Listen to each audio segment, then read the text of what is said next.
Falegnameria Paludetto. Da più di 60 anni. Il legno su misura a casa tua. TG Plus News edizione di Venezia, buonasera. In apertura del nostro notiziario la cronaca. Aggredito l'ex compagno e poche ore dopo si è tolto la vita. È accaduto nei giorni scorsi.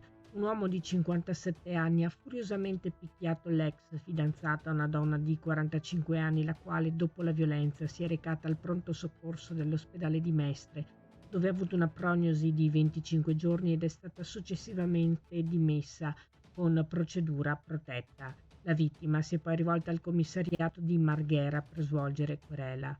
L'uomo nel frattempo, dopo essere andato a lavoro, non ha più risposto al telefono, quindi le forze dell'ordine ne hanno trovato il corpo senza vita nella sua abitazione. E proprio in tema di prevenzione e contrasto alla violenza contro le donne, la Regione Veneto ha messo in campo ben 57 strutture di assistenza, delle quali 26 centri antiviolenza e 31 case rifugio, investendo 1.120.000 euro del bilancio regionale, oltre alle risorse statali del DPCM 22 del 2022, dotato di 2.960.000 euro.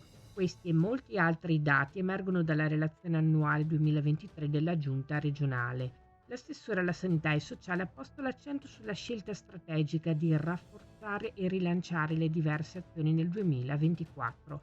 Non a caso, ha detto, abbiamo aumentato i fondi specifici del nostro bilancio portandoli a 1.550.000 euro. Ogni donna in più che si rivolge alla nostra rete per chiedere aiuto e protezione può essere una vita salvata. Cambiamo argomento. Sul fiume Sile sarà realizzata una passerella ciclopedonale che collegherà il polo formativo DH Campus con Porte Grandi.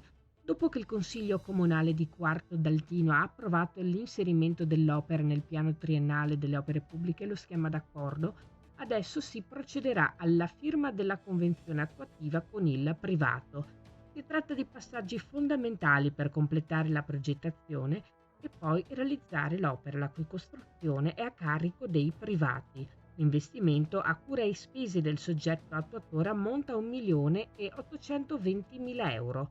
L'obiettivo è di consegnare il percorso ciclopedonale al territorio e ai cicloturisti entro la prossima primavera. Porta la firma di Ailage del Dulat, il nuovo logo vincitore del concorso per il progetto educativo culturale transfrontaliero Scuole di Veneto e Istria per il patrimonio culturale della Serenissima. La giovane studentessa, cittadina italiana nata a Vicenza, dove vive con la famiglia di origine filippina da Manila, frequenta la quarta operatore grafico multimediale all'Istituto Engim di Vicenza.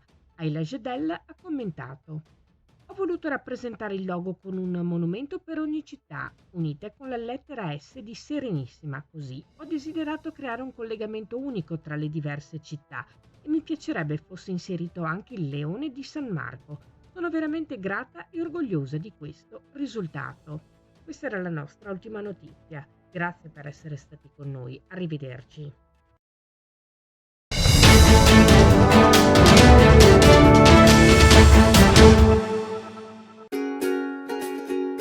Falegnameria Paludetto. Da più di 60 anni. Il legno su misura a casa tua.